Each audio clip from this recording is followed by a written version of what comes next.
Hello students, welcome to my YouTube channel easy learning. इस video में हम BEGS 183 की बुक जिसका नाम है राइटिंग एंड स्टडी स्किल्स, उसके थर्ड और लास्ट मोस्ट इम्पोर्टेंट क्वेश्चन पर डिस्कशन करेंगे। तो गाइज, हमारे इस यूनिट का नाम है developing different types of paragraph.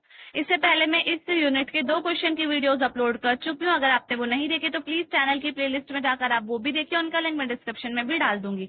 तो आज का हमारा टॉपिक रहेगा organisation of a paragraph. Video start करने से पहले मैं आपसे कहना चाहती हूँ, अगर आपने मेरे चैनल को सब्सक्राइब नहीं किया है तो प्लीज मेरे चैनल को सब्सक्राइब करें, वीडियो को लाइक करें, शेयर करें एंड कमेंट करके जरूर बताएं आपको वीडियो कैसी लगी। तो चलिए वीडियो स्टार्ट करते हैं। हमारा क्वेश्चन है यहाँ पर, right chronological sequence and biographical writing. ये बहुत ज्यादा इंपॉर्टेंट टॉपिक हो जाता है आपके इस यूनिट से। तो मैंने जो इम्पोर्टेंट होता है मैं उसी के ही बनाती हूँ, इसके नोट्स नहीं बने हुए थे, इसलिए मैंने आपको बुक से ही हाईलाइट करके बता दिए कौन सा इम्पोर्टेंट है। तो इसमें हम देखेंगे, फर्स्ट टॉपिक है हमारा क्रोनोलॉजिकल सीक्वेंस, जो कि टाइम के लिए मतलब टाइम के लिए हम यूज करते हैं क्रोनोलॉजिकल सीक्वेंस को। एंड देन सेकंड है बायोग्राफिकल राइटिंग। तो पहले हम क्रोनोलॉजिकल सीक्वेंस ही लेंगे। By chronological sequencing, you need to know that you arrange the events in the order in which they occur in time.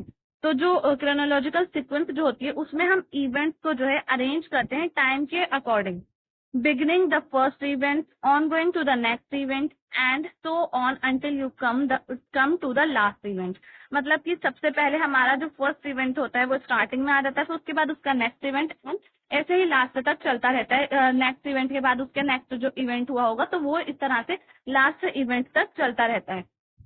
This is the method that you normally use when you tell a simple story, describe a process, report incidents and events, or write a biographical sketch.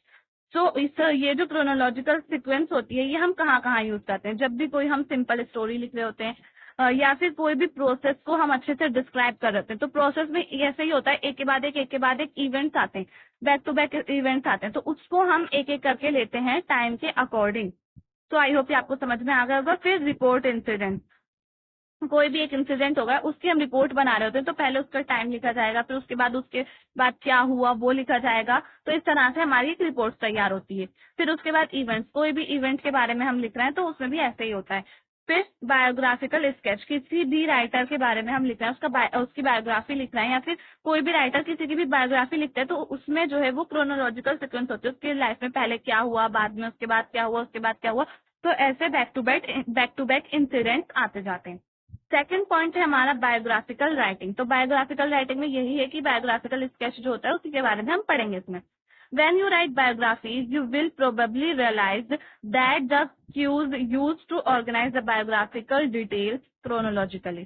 तो उसके जो cues होते हैं उसको बायोग्राफिकली chronologically उसके details को जो है अरेंज किया जाता है, ऑर्गेनाइज किया जाता है।